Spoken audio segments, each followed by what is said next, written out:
আসসালামু আলাইকুম সুপ্রিয় শিক্ষার্থীবৃন্দ, তোমাদের সবাইকে স্বাগত জানাচ্ছি আমার ঘরে আমার স্কুলে।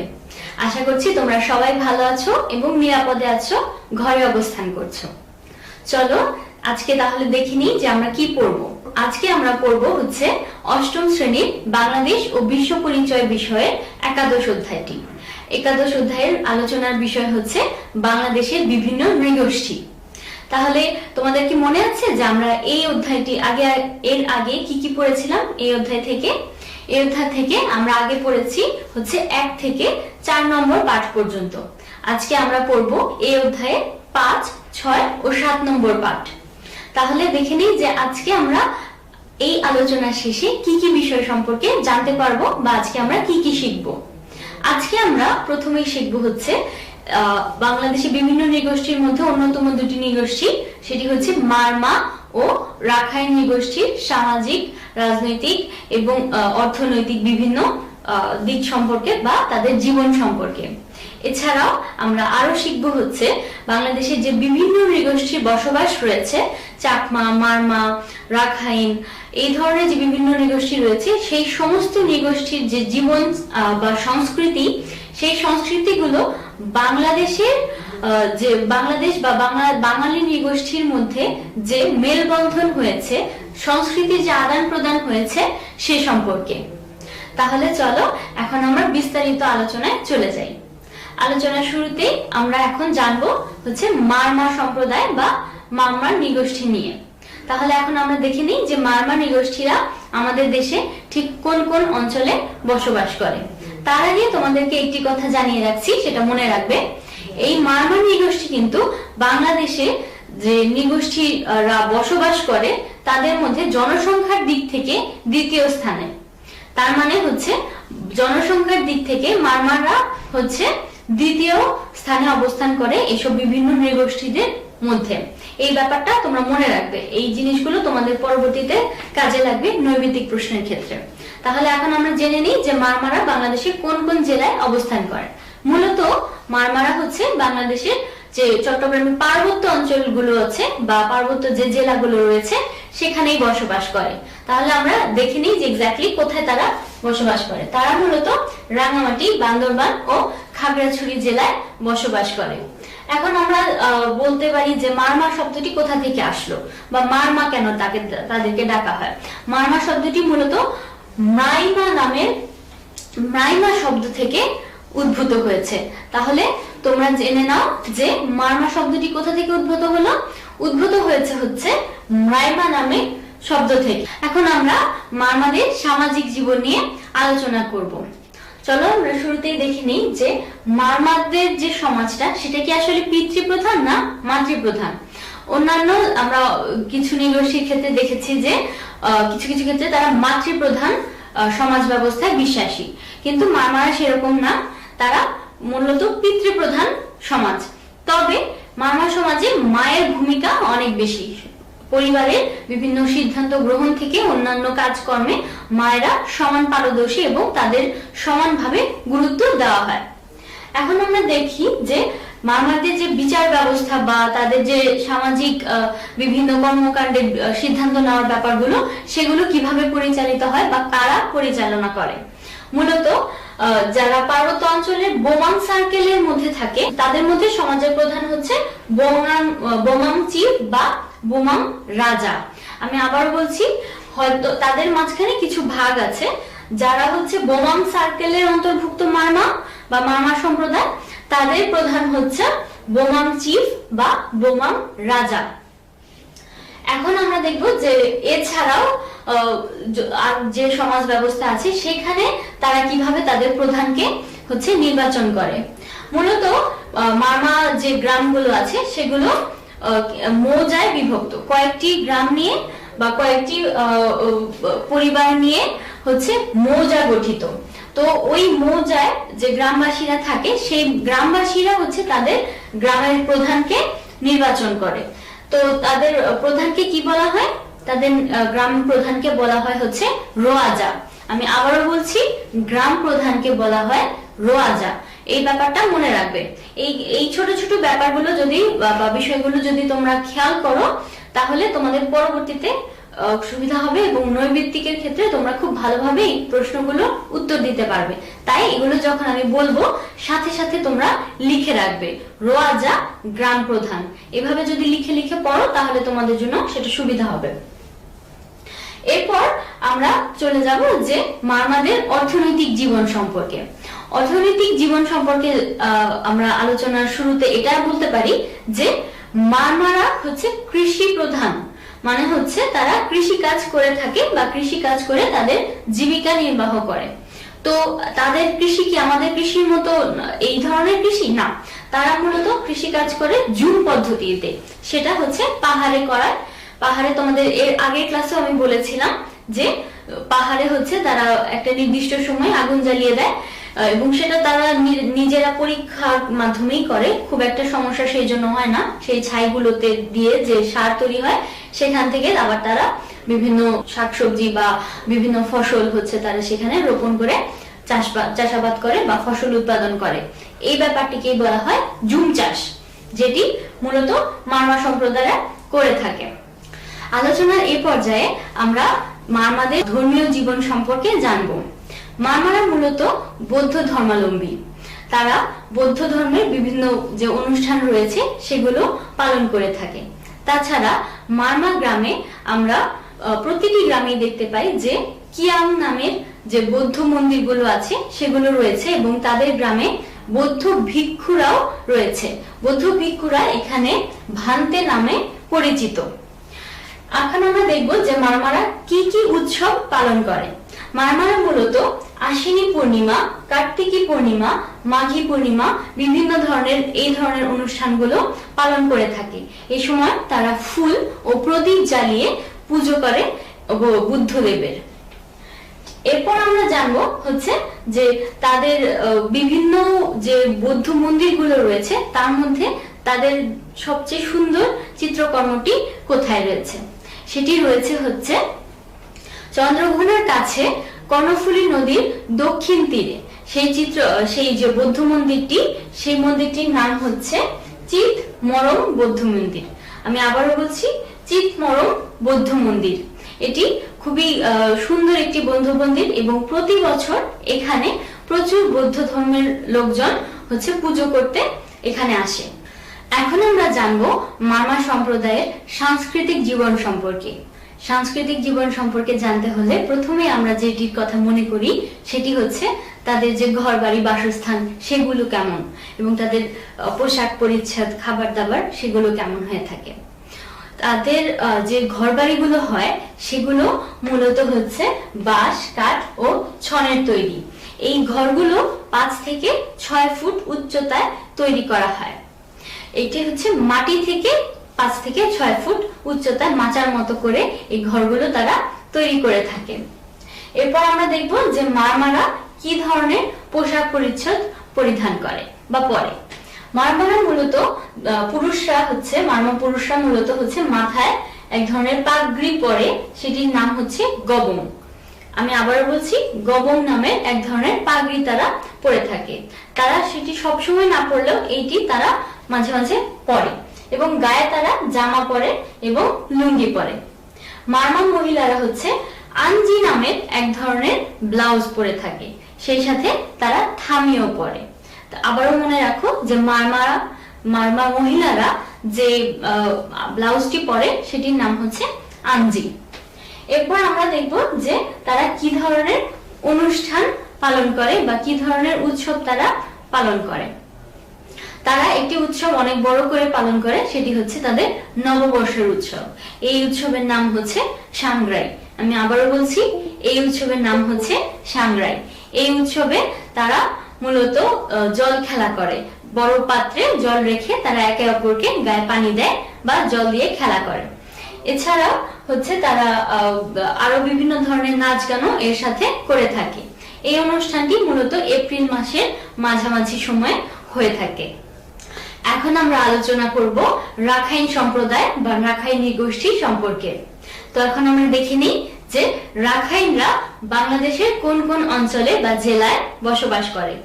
রাখাইনরা মূলত বাংলাদেশের পটুয়াখালী, বরগুনা ও কক্সবাজার জেলায় বসবাস করে। এরা এরা বা রাখাইনরা হচ্ছে মঙ্গোলীয় নৃগোষ্ঠীভুক্ত। আমি আবারও বলছি, তোমরা মনে রাখার চেষ্টা করো, রাখাইনরা হচ্ছে মূলত মঙ্গোলীয় নৃগোষ্ঠীভুক্ত লোক। এরপর আমরা জানবো যে তাদের যে দৈহিক গঠন, সেই দৈহিক গঠনটা কেমন। মূলত রাখাইনদের মুখমণ্ডল হচ্ছে গোলাকার, দেহের রং ফর্সা ও চুলগুলো হচ্ছে সোজা। আমি আবারও বলছি, মুখমণ্ডল গোলাকার, দেহের রং ফর্সা ও চুল সোজা। এখন আমরা জানবো যে এই যে রাখাইন নামটি আমরা দিয়েছি বা আমরা রাখাইন নামে তাদেরকে ডাকি, এই রাখাইন শব্দটি কোথা থেকে এলো? রাখাইন শব্দটি মূলত হচ্ছে পালি ভাষার, এবং পালি ভাষার একটি শব্দ হচ্ছে রাখাইন। রাখাইন মানে হচ্ছে রক্ষণশীল।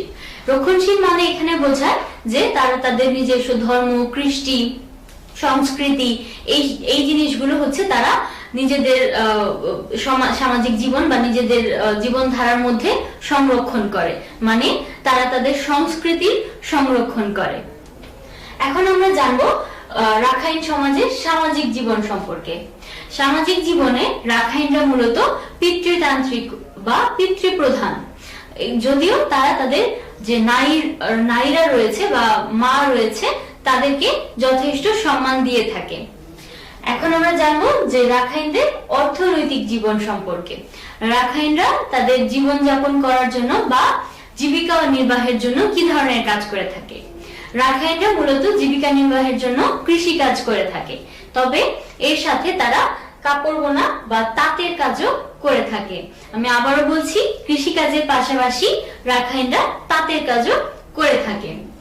এখন আমরা জানবো রাখাইনদের ধর্মীয় জীবন সম্পর্কে। রাখাইনরা মূলত বৌদ্ধ ধর্মাবলম্বী, মানে তারা বৌদ্ধ ধর্মের অনুসারী।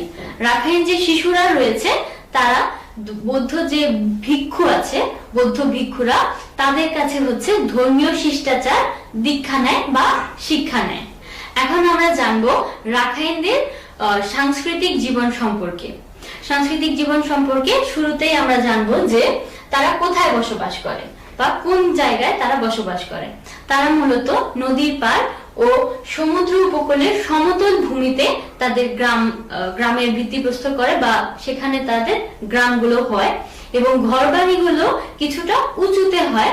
সেখানে তারা কখনো কখনো গোলপাতার ছাউনি দেয় বা কখনো কখনো টিনের ছাউনি দিয়েও বাড়ি বা ঘর তৈরি করে। এখন আমরা জানবো যে রাখাইনরা কি ধরনের উৎসব পালন করে। সেখানে আমরা একটি জিনিস দেখতে পাই যে তারা বিভিন্ন ধরনের ধর্মীয় উৎসবগুলো পালন করে।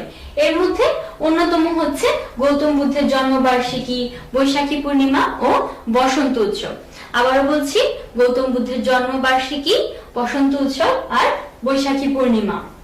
এর সাথে তারা কিন্তু চৈত্র সংক্রান্তিও পালন করে থাকে। চৈত্র সংক্রান্তি তারা যেটি পালন করে সেটিকে তারা সাংগ্রাই নামে জানে বা সাংগ্রাই নামে সম্বোধন করে। তার মানে তারা চৈত্র সংক্রান্তি পালন করে, যেটিকে বলা হয় সাংগ্রাই। এরকম তোমরা যখন মারমা সম্পর্কে পড়েছো সেখানেও কিন্তু দেখেছো যে চৈত্র সংক্রান্তির পরে নববর্ষকে তারা সাংগ্রাই নামে জানে। তো এখানে কিছুটা পার্থক্য আছে, এই পার্থক্যটা তোমরা খেয়াল করবো যে ওরা যে চৈত্র সংক্রান্তিটা পালন করে রাখাইনরা তাকে বলে সাংগ্রাই, আর মারমারা যে নববর্ষের উৎসব পালন করে সেটাকে বলে সাংগ্রাই। এখন আমরা জানবো যে রাখাইনরা কি ধরনের পোশাক পরে, মানে রাখাইন ছেলে মেয়েরা কি ধরনের পোশাক পরে থাকে। ছেলেরা মূলত লুঙ্গির সাথে ফতুয়া পরে থাকে, আর মেয়েরা লুঙ্গির সাথে ব্লাউজ পরে থাকে। এছাড়াও ছেলেরা বিভিন্ন যে ধর্মীয় আচার অনুষ্ঠানগুলো হয় সেই অনুষ্ঠানগুলোতে পাগড়ি পরে। পাগড়ি তাদের ঐতিহ্যেরই একটি অংশ। আলোচনার এই পর্যায়ে এখন আমরা আলোচনা করব যে বাংলাদেশে যে ক্ষুদ্র নৃগোষ্ঠীরা রয়েছে, যেমন চাকমা, মারমা, গারো, বিভিন্ন ধরনের যে নৃগোষ্ঠীরা রয়েছে তাদের সংস্কৃতির সাথে বাঙালি সংস্কৃতির সংমিশ্রণ বা মেলবন্ধন সম্পর্কে। তাহলে চলো এখন আমরা আলোচনায় চলে যাই। আলোচনার শুরুতে আমরা যেটি বলবো যে তোমরা কি ব্যাপারটি বুঝতে পেরেছো যে এখানে আমরা ঠিক কি নিয়ে আলোচনা করব। আলোচনা করব হচ্ছে যে আমাদের দেশের বিভিন্ন নৃগোষ্ঠী, ক্ষুদ্র নৃগোষ্ঠী রয়েছে, তাদের যে সংস্কৃতিটা রয়েছে সেই সংস্কৃতির সাথে কিভাবে আমাদের বাঙালি সংস্কৃতির মেলবন্ধন বা সংমিশ্রণ ঘটেছে। বিভিন্ন ক্ষেত্রে এই সংমিশ্রণ বা মেলবন্ধনটা বেশি দেখা যায়, সেই দিকগুলো সম্পর্কে আমরা আজকে আলোচনা করব। এবং এই যে সংমিশ্রণ বা মেলবন্ধনের ব্যাপারটি ঘটছে, সেটি কিন্তু নতুন বা কিছুদিন আগের এরকম না, এটি অনেক কাল ধরে চলে আসছে। তাহলে এখন আমরা দেখি যে কোন কোন ক্ষেত্রে এই মিশ্রণ বা সংমিশ্রণটি বেশি ঘটেছে। প্রথমে যেটি বলতে হয় সেটি হচ্ছে ভাষা। ভাষাগত দিক থেকে আমরা অনেক ধরনের শব্দের ব্যবহার করে থাকি, যা ক্ষুদ্র নিগোষ্ঠীর শব্দ ভান্ডার থেকে এসেছে। এর মধ্যে অন্যতম কিছু শব্দ হচ্ছে কুড়ি, গন্ডা, পণ, গোলমাল, হইচই, আবোল তাবোল, টা, টি, ঠনঠন, কনকন প্রভৃতি। এছাড়াও আরো কিছু শব্দ রয়েছে লাঙল, জোয়াল, ঢেঁকি, কুলা, মই, দড়ি, কাস্তে, মাছ ধরা বিভিন্ন উপকরণ যেমন পোলো, ডুলা, কোচ, চাই, বড়শি প্রভৃতি। ভাষাতত্ত্ববিদগণের মতে চাকমা ভাষার সাথে বাংলা ভাষা, পালি ভাষা এবং উড়িয়া, অহমিয়া প্রভৃতি ভাষার শব্দগত সম্পর্ক রয়েছে। ভাষাগত মেলবন্ধন বা সংমিশ্রণ ছাড়াও আরো বিভিন্ন ক্ষেত্রে এই সংস্কৃতির মেলবন্ধন বা সংমিশ্রণ দেখা যায়। তার মধ্যে অন্যতম হচ্ছে উৎসব। বাঙালিদের কাছে যে উদযাপিত হয় সেই উৎসবই কিন্তু ক্ষুদ্র নিগোষ্ঠীদের কাছে বৈশাখী, বিজু, সাংরাই নামে অনুষ্ঠিত হয়। আবার আমরা বাঙালিরা যে উৎসবকে নবান্ন বলে থাকি, সেটি তাদের কাছে ওয়ানগালা নামে পরিচিত। উৎসব ছাড়াও আরো রয়েছে খেলাধুলো। খেলাধুলোর ক্ষেত্রেও আমরা এই সংমিশ্রণটি এখন দেখতে পাচ্ছি। আগের চেয়ে অনেক বেশি ক্ষুদ্র নিগোষ্ঠীদের অংশগ্রহণ বাড়ছে। এই বাঙালি সংস্কৃতি যে বিভিন্ন খেলা রয়েছে, তাদের স্বতঃস্ফূর্ত অংশগ্রহণ রয়েছে বাংলাদেশের জাতীয় দলেও। বাংলাদেশের জাতীয় মহিলা ফুটবল, হকি বিভিন্ন ধরনের দলে তাদের অংশগ্রহণ অনেক বেশি এখন চোখে পড়ে, যা হচ্ছে এই সংস্কৃতির মেলবন্ধনের একটি অন্যতম উদাহরণ। সেই সাথে আমরা দেখব যে অর্থনৈতিক মেলবন্ধনটি কিভাবে ঘটছে। অর্থনৈতিক মেলবন্ধনের ক্ষেত্রে আমরা বলতে পারি যে ক্ষুদ্র নিগোষ্ঠীদের উৎপাদিত শস্য এবং বিভিন্ন দ্রব্যাদি হচ্ছে আমরা ব্যবহার করছি এবং সেটি আমরা দেশের বাইরেও রপ্তানি করছি।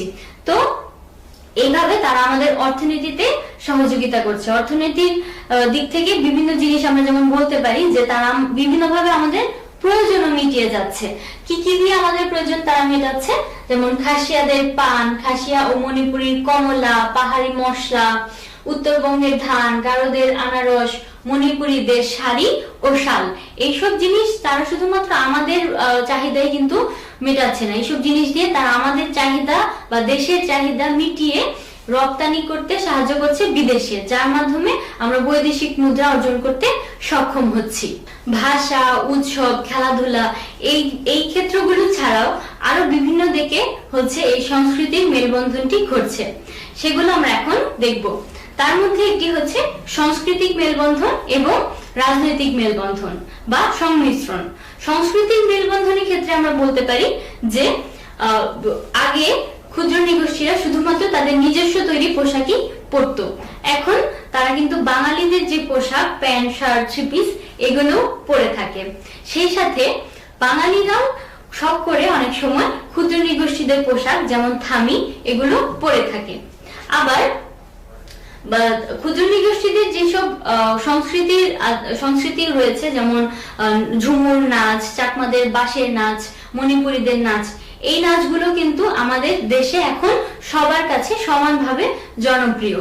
তার মানে হচ্ছে ক্ষুদ্র নিগোষ্ঠীদের যে সংস্কৃতি বা তারা যেই অনুষ্ঠানগুলো উদযাপন করে বা যেই নাচগুলো তারা নাচে, সেগুলো শুধুমাত্র তাদের কাছেই জনপ্রিয় নয়, সেটি বাঙালি জাতির কাছেও সমানভাবে জনপ্রিয়।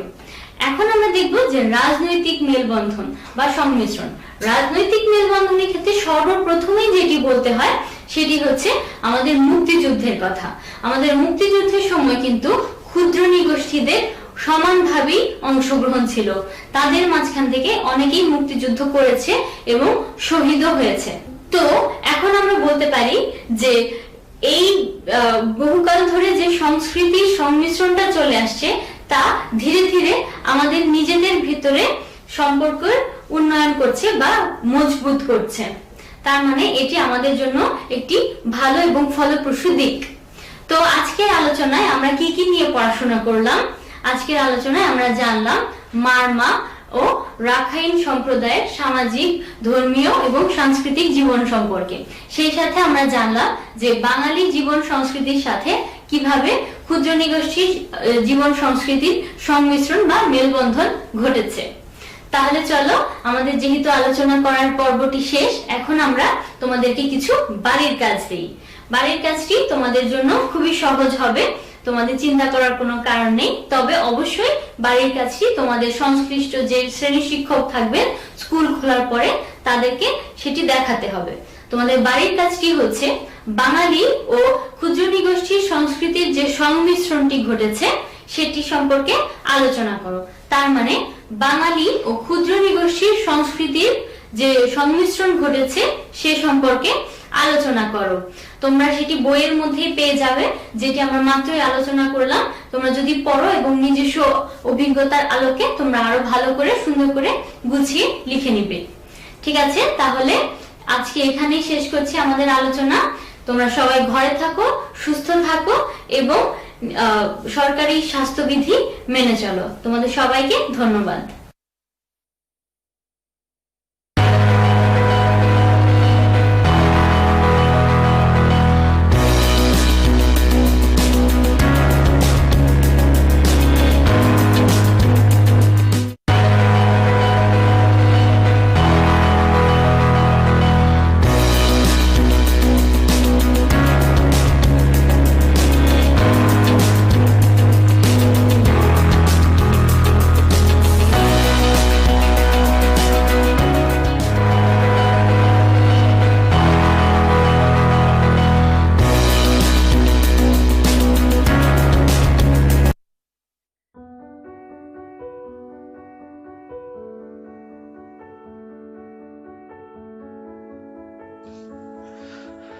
Hello students, hope you are all well.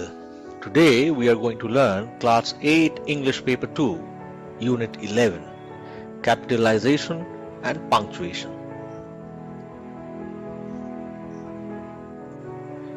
So there are 3 expected learning outcomes today. Number 1, to learn the rules of using capitalization.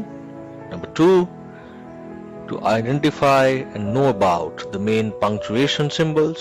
And number 3, to learn how to use punctuations appropriately.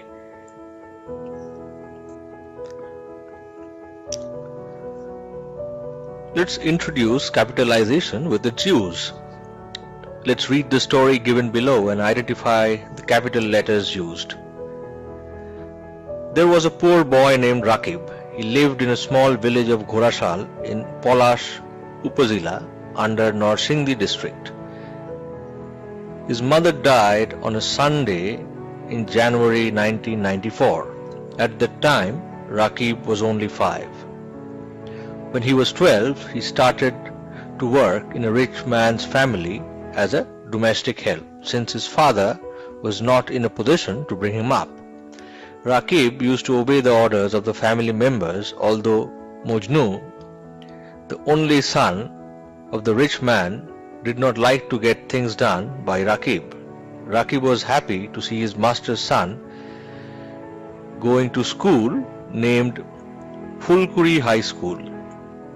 Although he had to work hard, he used to ponder upon the things and events around him whenever he could find time. Now we have read the passage.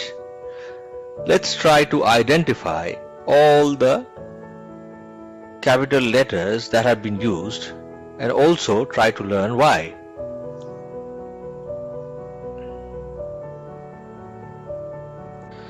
Now let's quickly identify the capital letters used here, and I'll try to explain why. Let's check the answers. I'm sure most of you would have identified the capital letters, but let's try to understand why they have been capitalized. See, the T in there that's capitalized because it's the beginning of a sentence. Then in Rakib, the R is capital because it's a proper noun. Similarly in Ghorashal, Polash, Norsingdi, Mojnu, Fulkuri High School, all of these are proper nouns. Then we also see that Sunday and January, they are capitalized. These are mainly because they are proper nouns, the names of days and months.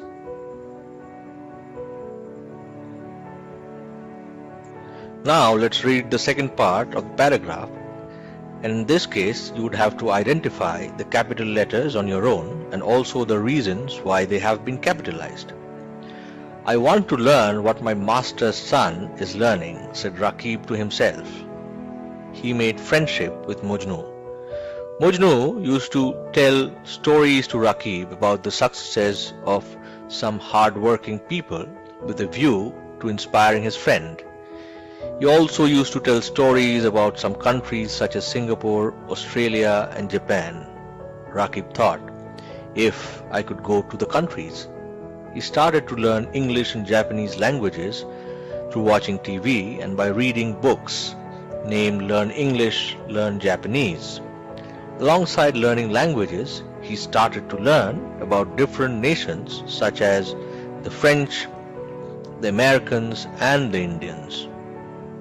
Now you would have to identify the capital letters used in this paragraph and also find out the reasons why they are capitalized. I'm sure most of you would be able to do it. Now let's quickly look at the answers. So, what is your opinion about the rules used in English grammar for capitalization based on what you have seen in this paragraph?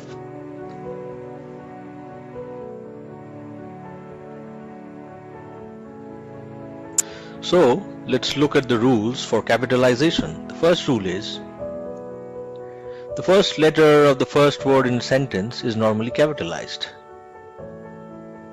Example, T in the bird is flying. Then all the proper nouns are capitalized, like names of people, names of places, names of days, months, rivers, mountains, huge constructions.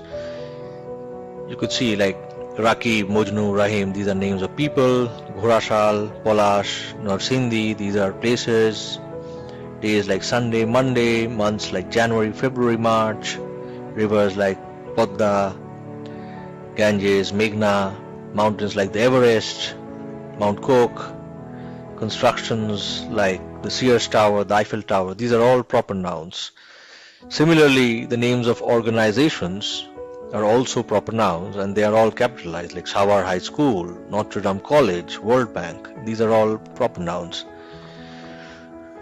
Then the fourth one is the pronoun I. This is always capitalized. Then the fifth rule is the name of nations, like Bangladesh, America, Britain. These are all capitalized.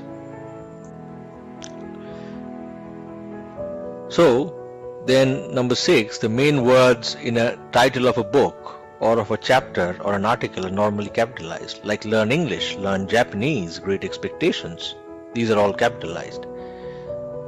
Number 7, the main words of historical events and documents are also capitalized, like the Declaration of Independence, the French Revolution, etc. These are all, like the Declaration of Independence is a document and the French Revolution is a very, very famous historical event, and these are all capitalized. Then letters and acronyms that stand for the names or organizations, like UNICEF, TV, television, and IELTS. These are all acronyms. So UNICEF is an organization, TV is the acronym for television, IELTS is an acronym for an exam for competence of English. These are all capitalized. Then number 9, the names of Almighty and related pronouns are all capitalized. Like, I am surprised to see God's power and His immense love for mankind. Here you see both God, the G is capitalized, and His is also, the H is capitalized because the pronoun represents God. And then finally, the first word in quotation marks is normally capitalized. So, he said to me, go home at once. So the G in the quotation is capitalized.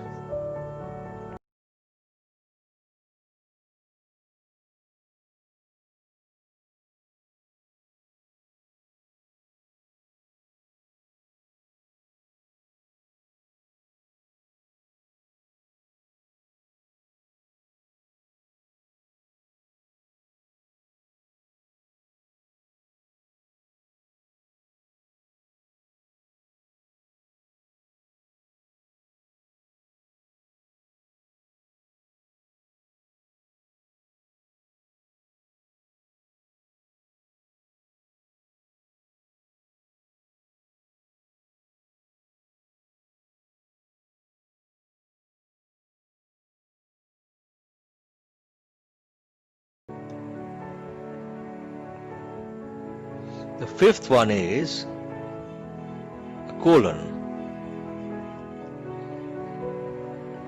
The sixth one is a semicolon.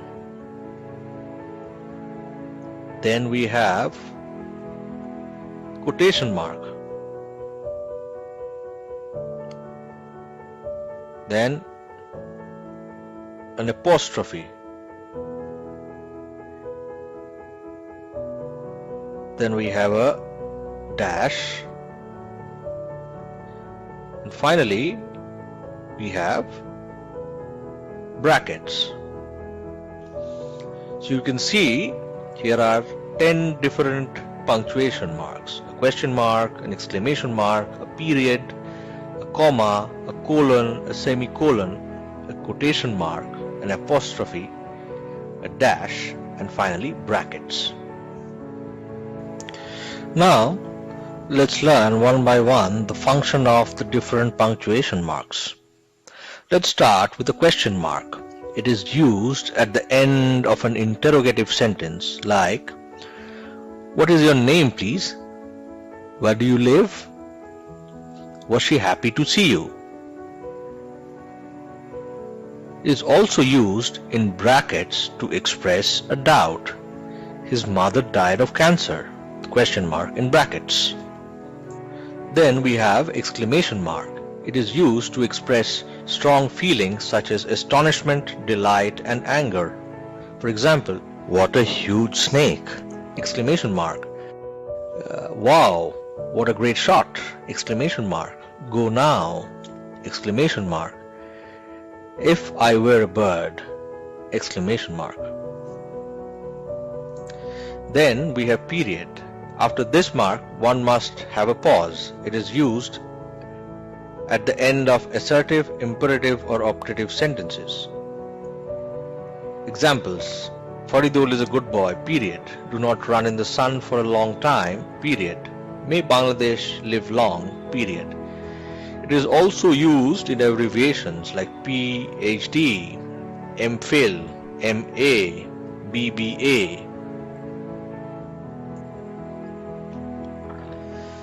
Then we have comma. A comma is used to separate the items in a list. Example, mangoes, comma, oranges, comma, jackfruits, comma, etc. That's a list. It is used to address someone like Dear Rakib, comma, Dear Sir, comma. It is used to separate introductory yes, no, well, like yes, comma, no, comma, well, comma, when they're used in the beginning of a sentence. And it is used to separate an adverbial clause when used at the beginning of a sentence. For example, if it rains, comma, I will not go to school, full stop.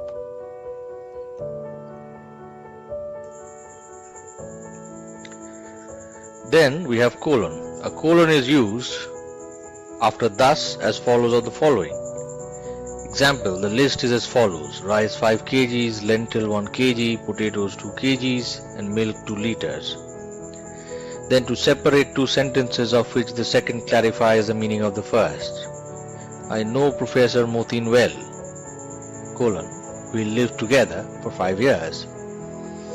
It is also used to separate the speaker and the speech or words, like Sajjad, colon, how can I help you? And then we have semicolon. A semicolon is used to separate different sense groups of a sentence or a list. For example, our English teacher asked us to stop playing semicolon, to start working in the garden semicolon, and then to go home. It is also used if the clauses in a compound sentence are not connected with a coordinating conjunction like and, but, etc. For example, to err is human semicolon, to forgive is divine. Then we have quotation mark. Quotation marks are used to quote someone directly, like example, my father said, open quotation mark, help the poor, close quotation mark. Is used to indicate the names of books like open quotation mark King Lear, close quotation mark, or Shesher Kobita, we can use it similarly. Then it is also used to highlight a specific word. Example, open quotation mark I, close quotation mark, is a personal pronoun. I is a personal pronoun.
اللهم رب هذه الدعوة التامة والصلاة القائمة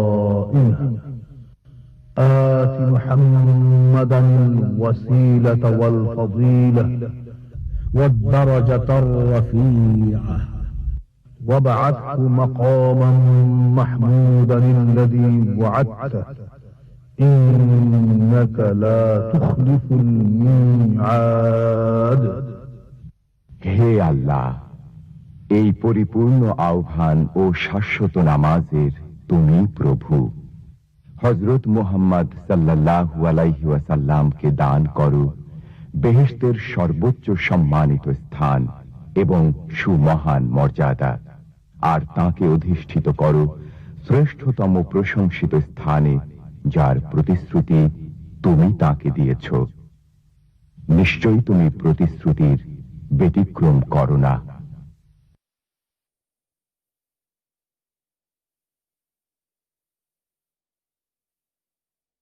Of do not, isn't short form of is not, wasn't short form of was not. Similarly, it's used to indicate omission of a letter like 7 o'clock, or form a plural of a number or a letter like 5 tens make a 50. How many A's are there in the word? Then we have dash. It is used to indicate a sudden change in a sentence like, if I had huge money, dash, of course, I should not talk about money. Or it is used to emphasize a previous idea like Pankaj is a good student, dash, perhaps the best. or it is used to form compound words like father-in-law, father-in-law.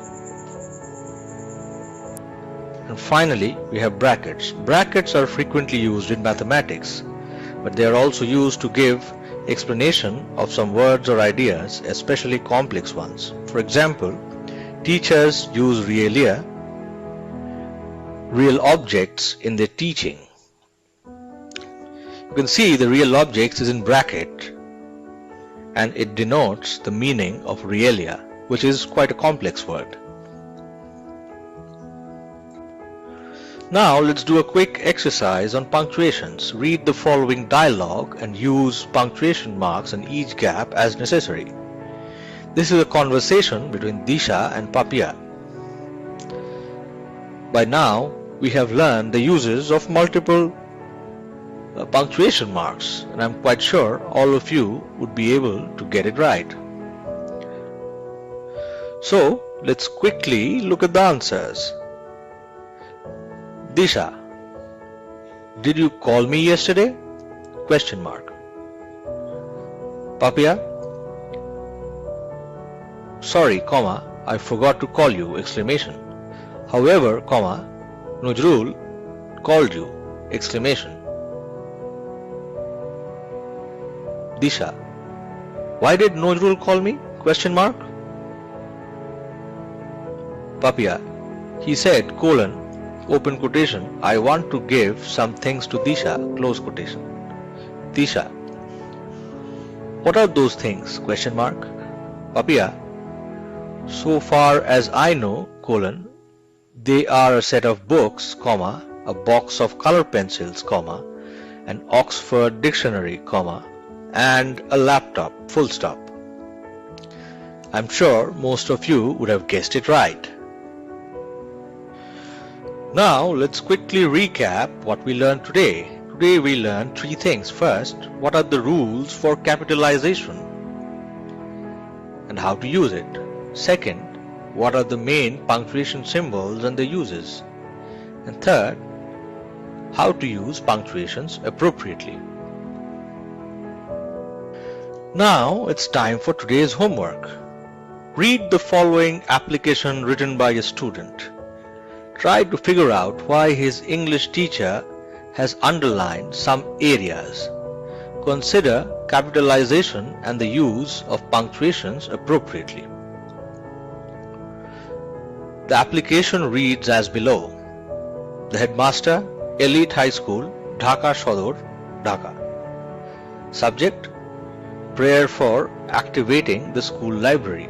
Dear sir, with due respect, I would like to draw your attention to the fact that our school library has remained closed for a long time.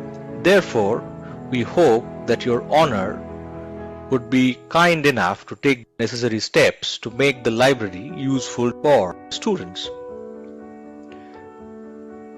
Faithfully yours, your most obedient pupil, Abidur Rahman, Class 8, Roll number 10. You have to figure out why the teacher has underlined some specific areas of this application, and you have to try to rectify them with capitalization and punctuation as needed.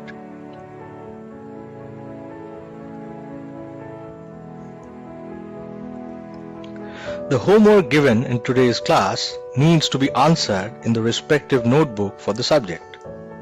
Once the school reopens, you must submit the same to your subject teacher for evaluation.